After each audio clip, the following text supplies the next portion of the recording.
Build Your Business listeners. This is Matt Reynolds, your host for the podcast, and you are listening to what we are calling the legacy episodes. And really, these are the pre-episodes that really led to this podcast, the Build Your Business podcast. This is really my life's work and my brother's life's work in building your business. And so they were originally published in the Barbell Logic podcast as part of the Principles or Coaching Success series, but really touch on similar topics to the Build Your Business podcast: how to improve your productivity, how to set and accomplish your goals, deprioritize urgent tasks, to focus on what is most important to you, and most importantly, to become a better person and leader and business owner overall.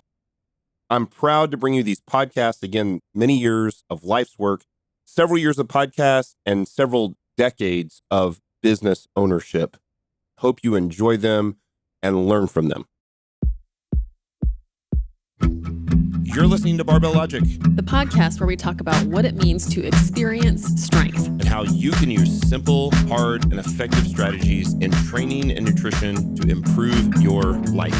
It starts with meeting you where you are right now and finding lasting solutions. Welcome to the show.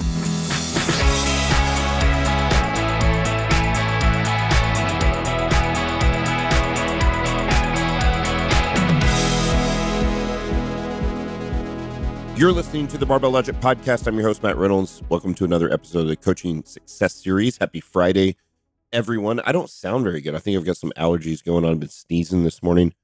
I was telling my producer I hope I get through it and not sneeze. So this will probably be a pretty quick one this morning. And really, it's a thing that I have noticed and really learned from my little brother, Chris.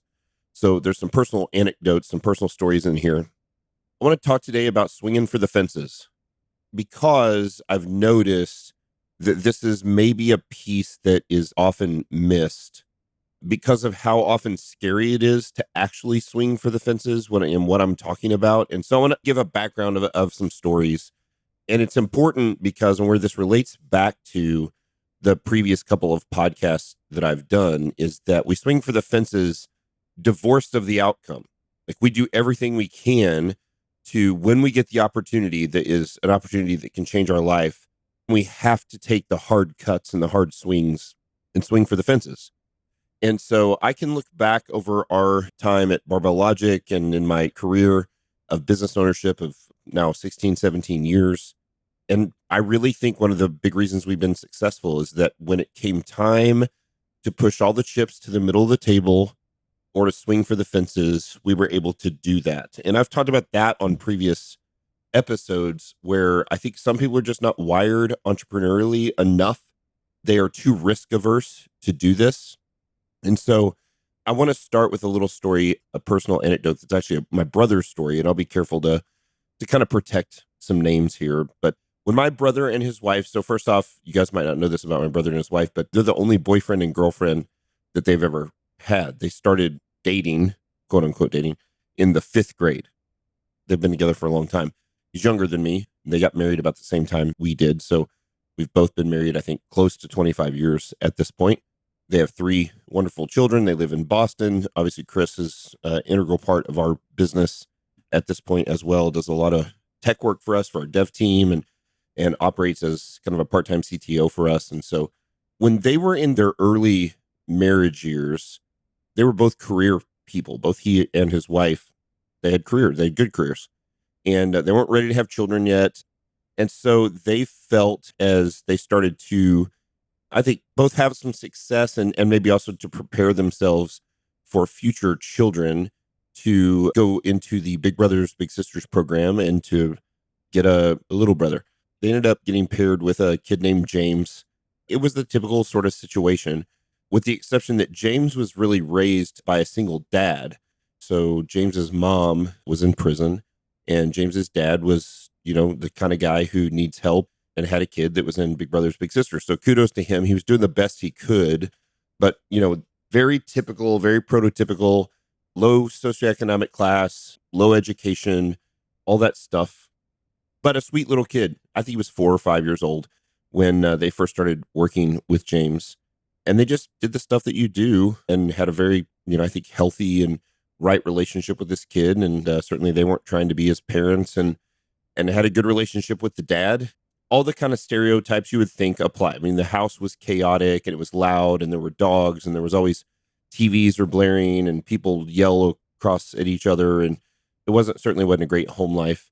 And so they just took James out and just gave him, opportunities and experiences that he wouldn't get in life. I mean, simple things like taking him bowling, the kid had never gone bowling. And I remember different stories like that, just, taking him to parks and going for walks and throwing the football around with him and stuff that he didn't get to do with his single dad who worked, all day.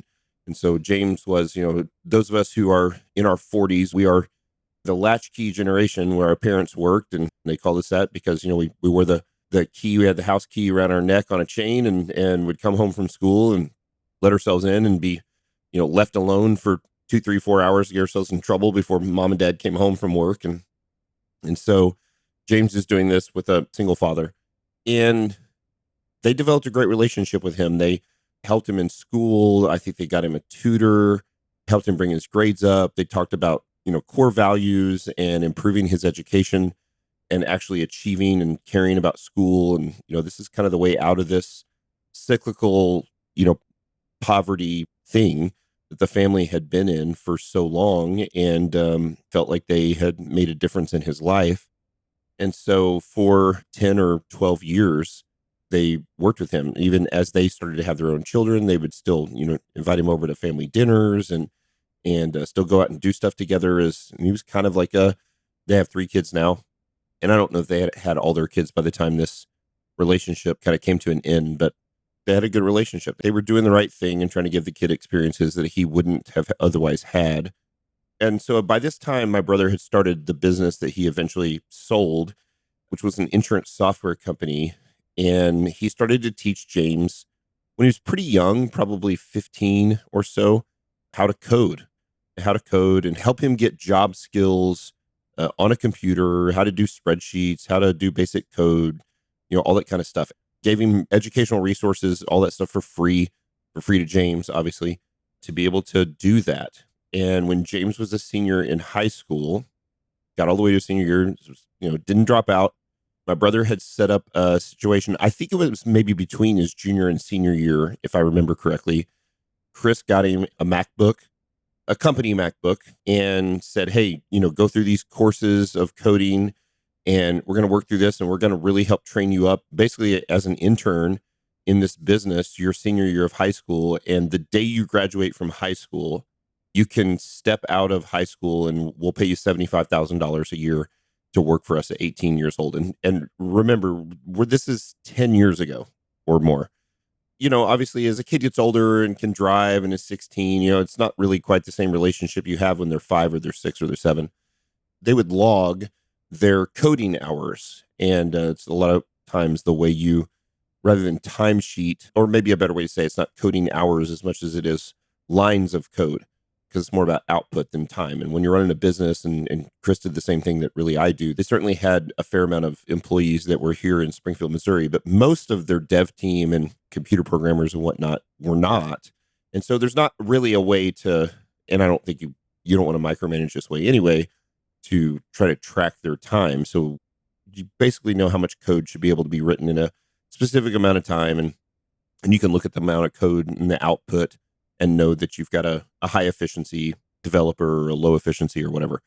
And, a month goes by and James never really even logs into the kind of schooling training for the development team. And Chris reaches out and is like, oh yeah, it's just busy with school. And, it's in my senior year and I'm just trying to get all this stuff done and got a girlfriend and all this stuff. And Chris worked with him and, gave him every opportunity. And in the end, after a few months, and really, I think before the end of his first semester, senior year, James sent a message, something like, yeah, man, I just don't think I want to do this. And, okay. I can remember the email that Chris sent back to James. It was extremely well written. It was kind, but it was like, hey, I want to make sure you understand that you're being given an opportunity at 18 years old to swing for the fences. And you've decided to not even get into the batter's box. And there are times in life that life is going to throw us that involuntary hardship and things like, obviously James was not born with a great hand of cards, but my brother and my sister-in-law were an incredible opportunity for him. And they poured, I'm sure many thousands of dollars into James, as well as many hundreds, if not thousands of hours into his life over that 10 or 12 years to try to help get him out of this cycle of poverty, to the point that he was guaranteed a job if he would complete the training for the dev team. And James just decided not interested. And okay. And so, Chris said, hey, we're going to need you to bring your computer back by Monday, this coming Monday. But I want to let you know, man, winners in life swing for the fences every big opportunity they get every single time. And that doesn't mean we hit the home run every single time. As a matter of fact, I would argue that just like in baseball, you think the greatest hitters of all time, the Ted Williams, the Tony Gwynns, the guys that got on base the most, they didn't bat 400, right? Not for their career. You're talking about an incredible Hall of Fame career is 1 out of 3 times you get on base. But we're swinging for the fences. And when we swing for the fences in business, it's often the same thing, and it might even be a lower percentage. You really just have to hit 1 out of the park. You swing for the fences every time. You recognize that you're often going to strike out. You're often not going to hit the home run. Maybe you get the base hit. Maybe you get thrown out at first, whatever. But we swing for the fences when we get those opportunities, especially those life-changing opportunities. We swing for the fences. And James, and look, he's 18 years old. His frontal lobe's not fully developed, so he didn't understand. But like literally that choice alone reset the course of his life for the rest of his life, because he chose not to take the opportunity that was given to him to dramatically change his life. And what he really wanted to do, and I believe he actually explained it this way, was that he kind of liked coming home after school and playing video games with his dad, who was more like his buddy than his dad.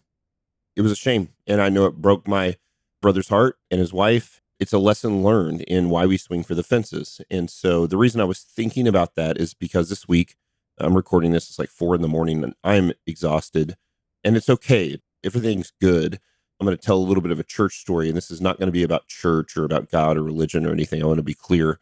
The business is going very well, and we have several opportunities right now where we're swinging for the fences. We've had these opportunities to be on these TV shows. We've recorded those. Those will come out in the next few weeks. Should be great for the company. And if they're not, we still did what we could to swing for the fences. We thought, look, this is going to put ours Barbell Logic in front of 50 million people. And so how do we say no to this? Or the Undoing Urgency book that I'm writing that Forbes is publishing. How do you say no to that? Those are opportunities of a lifetime. There has been a tremendous amount of work that goes on at this business behind the scenes that you never see. And I think that happens at every business, and that's okay. I'm not telling the story for people to feel, any sort of emotion towards the amount of work that myself or my team have put in here. But the reality is that we talk a lot about doing hard things and voluntary hardship and doing the work, and there's value in the work, and pulling weeds on the things that are not important and that are urgent and not important, and being very efficient and focused on the stuff that is urgent and important. And so that you can open up as much time as you can to work on the things that are the most important, but are almost never urgent. And so that's what we do. And so there are times, and I would call these the very high potential return on investment opportunities that we get. Those are the times where it is hyper urgent and hyper important. And these are the times, and these are the weeks, and sometimes even months, and it can't often last longer than that because you'll burn everybody out, where everyone puts in 80-hour weeks and 100-hour weeks, and sometimes 110-hour weeks. I have not had more than 6 hours of sleep in 3 weeks. And that's okay. My sleep that I'm getting for 5 hours a night is really good sleep for 5 hours. I've got deep sleep, but it's not long enough. And so actually, I'm recording this now. I'm going to take my wife down to the cabin. You've heard me say stuff like this before. This is it's a getaway for us, half hour away, 40 minutes away. And I'm going to do some work, but I'm mostly going to rest because I need it. And so this week we planted a church. The oldest families in the church are the Reynolds, myself, and my pastor and his wife, and their older kids in our mid 40s, and everybody else is basically in their 20s. These are young families. They've got a bunch of kids, they're very pro family, and there's babies everywhere and toddlers everywhere. And it's beautiful and wonderful and noisy. And chaotic and all that stuff, but I love it. I love this church. I love being part of it. And we've been meeting in my home for the past 22 months. And we have a nice home. We live in Springfield, Missouri, where you can buy a lot of home for a little bit of money. But, we've got 50, 55, 60 people in my living room on a Sunday morning, and we're bursting at the seams and we need a building. The goal was never to be a home church. And so we got an opportunity to make an offer on a building. For being mostly a young, poor church, we've been blessed in that we have very solid finances. We've got a full-time pastor. We're able to do that back in September of this past year. Paid him since day one. He was able to leave his other work and just be a full-time pastor. He's great. He's one of my best friends. I was on a trip. I just got back. One of the reasons I'm tired is I drove back from Iowa yesterday from a church council meeting to be part of a denomination that we're entering into. And so on the way down, so we found this building. We love this building a couple weeks ago after church Sunday. So we get up Sunday, we set up our entire house for church, which takes some work, and set up the chairs and, make the big air pots of coffee and all the things, and have Sunday school church. We always do a fellowship meal together after church. And then immediately after that meal Sunday, we took the entire church to see the building, which is about 8 minutes up the road from my house, not too far away. And the church loved the building, and it was in our price range. It had been built in 1947, and I won't call out the church, but 1947. And the church is like 20 people. They're all like in their 80s and 90s, and the church is dying. They would like to stay there and kind of lease back the building as they slowly die out. And we certainly don't want to pull the plug on them. And so we were open to that, buying the building back and then leasing it back out to them at, a different time, or earlier Sunday morning or Sunday night or Saturday night or something like that. And the finances for the church, while we were healthy, was a stretch for the church, but we all felt very confident that we needed this building. And I want to be clear, this is not like a multi-million-dollar building. We're so talking about like a $500,000 building is what was getting asked. And we couldn't, that was even a little bit out of our price range. So after everybody saw the church on Sunday afternoon, we all sat in the sanctuary of that church. And actually, because every member was there, and voted on, do we move forward with this offer? And we voted yes, like overwhelmingly yes. So we did. So we started to move forward with the offer. And then we find out, and then immediately from there, I get in a car in my truck with my pastor, and we start to drive to Iowa for this church council meeting. And we find out from our realtor that the church has received a strong offer from another church. Okay. And so, what does that mean? That probably means somebody's offered the full asking price for this church. And so what we did was we spent the next 48 hours or so, 32 hours, I don't know, somewhere in there, a day and a half, let's say, doing everything we could to swing for the fences. And we put a proposal together. We called a special members meeting after the council that night at 9 p.m. and did a Zoom call, and every single member showed up. We talked through the finances. We presented a budget. We knew it was in our price range, but this kind of at the top of our price range. I was on the phone all day as we drove to Iowa. I actually had my pastor drive my truck, and I was on the phone with banks trying to secure financing for a 22-month-old church, which you might imagine is quite difficult. And we were able to do that. And of course, the whole time, and you guys know the way I believe, and I don't try to shove any of that down anybody's throat, but I just believe like, oh, God's either going to open the doors for this or he's going to slam them shut. We ended up securing financing in like 6 hours for the church, like full approval. Felt like the proposal that we made, we were going to be outbid on from a financial perspective, and spent quite a bit of time writing what realtors call a love letter. And some of you might have done this before. It was very well worded to the church. We love this building. We love this community. Your parents built this church in 1947. You grew up here. Many of you were born here. Some of you were 5 years old or 10 years old when this church was built. We would love to carry on the tradition of this church and the beauty and the historical integrity of this church and protect it. The church has now kind of a 60s, 70s feel to it. And we wanted to take it back and make it look like early 1900s, beautiful brick and stone and things. And so we had architectural drawings drawn up of what it would look like in the future with the renovations we would make, because we knew that was the leverage that we had. And so I tell that story to say, like, it was the best we could do to swing for the fences, right? What we weren't going to do is go into some level of debt that the church could not afford, that could end up actually killing the church. And so I just wanted to be able to get in at bat. We wanted to get in at bat. I wanted to be able to get in the batter's box and see the pitch and swing as hard as we could for the fences. And so it was an extremely emotionally exhausting day. Securing financing, I know many of you have listened to this. That's always frustrating and painful. And the city I live in is the national headquarters for a Protestant evangelical denomination that is not ours, that it does not align with us. But they tend to be the primary lenders for churches. And then you find out that there is tremendous discrimination against churches who are not of that denomination. And so that was frustrating. And, I continue to have frustrating conversations with banks. Ended up going to the bank that we actually bank at for a traditional commercial loan because I've had a good relationship, and we're Barbell Logic banks, and we're the Reynolds bank, and we're the church banks. And they could see all the history there and see our timely payments and all those sort of things. We were able to secure financing in a short period of time. So we got a proposal put together Tuesday morning this week with the love letter, with the architectural renderings, with, if you want to hear, not in a manipulative way, but just honestly, I think trying to play to their heartstrings a little bit. And if you want this church you grew up in to be full of young children again, singing psalms and hymns and hearing the beautiful voices of young children worshiping on a Sunday morning, then I can't imagine that there's another church for this. The churches that were making other offers would definitely not do that. They were not interested in preserving the historical integrity of this church, this building. And so to work very hard for several days while at the same time going to these council meetings for the denomination that we're becoming a part of. They were just incredibly long days, right? And lots of then meeting people, social events, going out to dinner, took a client out to dinner, wonderful family, had great conversation with them. And they received our offer. They said they absolutely loved the vision.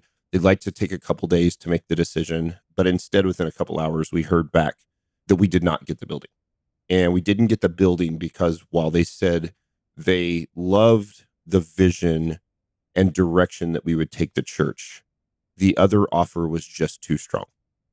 You can probably hear some of the frustration in my voice. This is a church that's had zero debt since 1971. It has 20 people who are in their 90s. They don't need all that money. And what they said was, we loved your vision and direction for the church, but we love the money more. So we're going to take it. Now, that's not what this podcast is about, because here's the deal.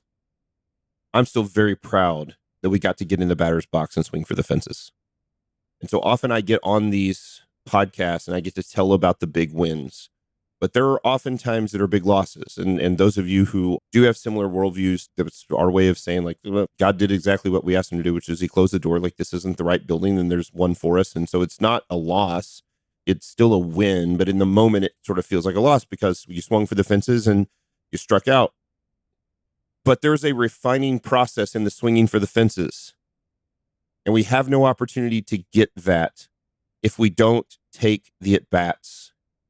And so tying this back to this podcast and to coaching, if that's you, if you get the opportunity, I've talked about the famous interview with Bill Gates and Warren Buffett, where they both said that the big difference between people who are successful and people that are not, are that people who are successful have the ability to really lock in and focus and get an enormous amount of work done in a short period of time. That's what swinging for the fences is. That's what swinging for the fences is. That's what that means, right?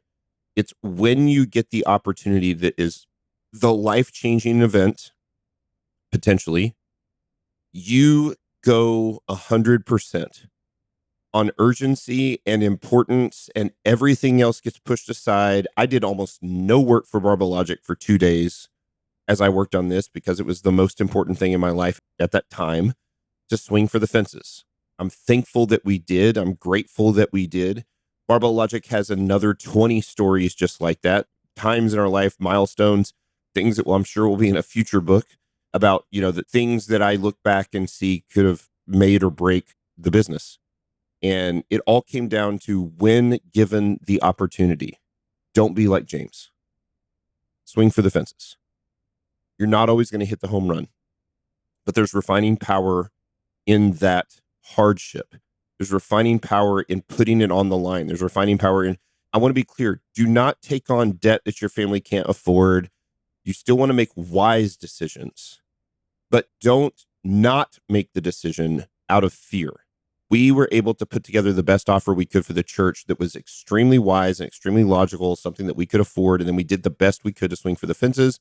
We didn't hit the home run this week. And that's okay, because we're ready to do it again. And we're looking for another church building.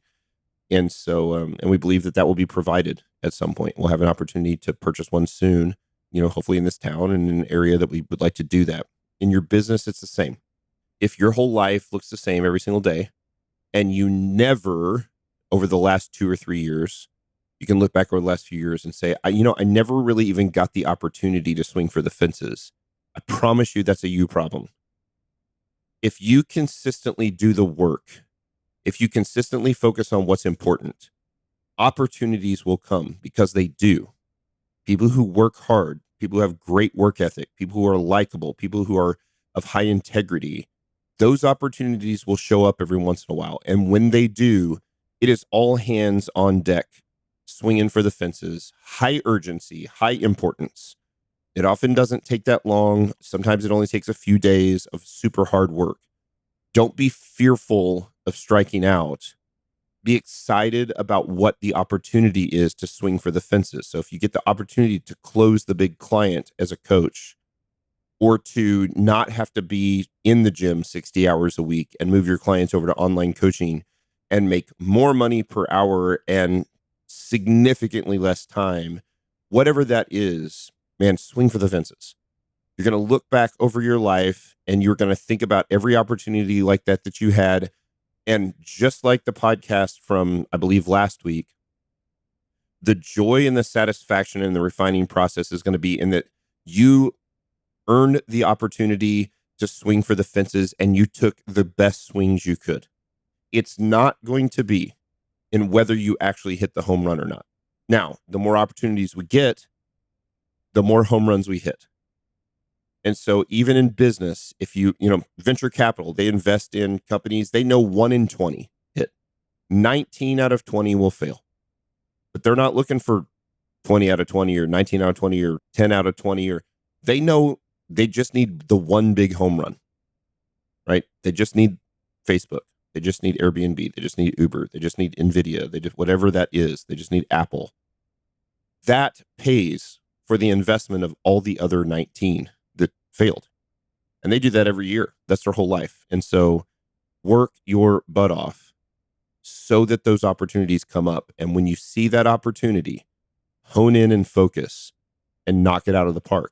When you don't, you still learn something about yourself and are better prepared for the next at bat. Will yet again not try to lay down a bunt, but swing for the fences every single time. So there you go. There's another episode of the Coaching Success Series. Happy Friday to you. Hope you have a great weekend. I am hopeful, and even I would say, since I talked about church, prayerful that I get some good sleep and good rest. About 30% sleep debt on the week this week, last week, and the week before. So I'm 3 weeks in a row on 30% sleep debt, which is not good. So I'm going to try to get some good rest and some good food and some good relaxation time. I'm still going to work. I'm not going to sit around and be lazy and watch Netflix all day. That's the goal. So that I can come back in a couple days, be ready for the next opportunity, and swing for the fences myself and practice what I preach. So hope you guys have a great week. If you get value from this podcast, as always, we would love a 5-star review. It's such an honor to us to have those. I read those reviews. I'm grateful for those. Please share the podcast with a friend or family member, someone that you think might benefit from it. And I'll see you guys next Friday.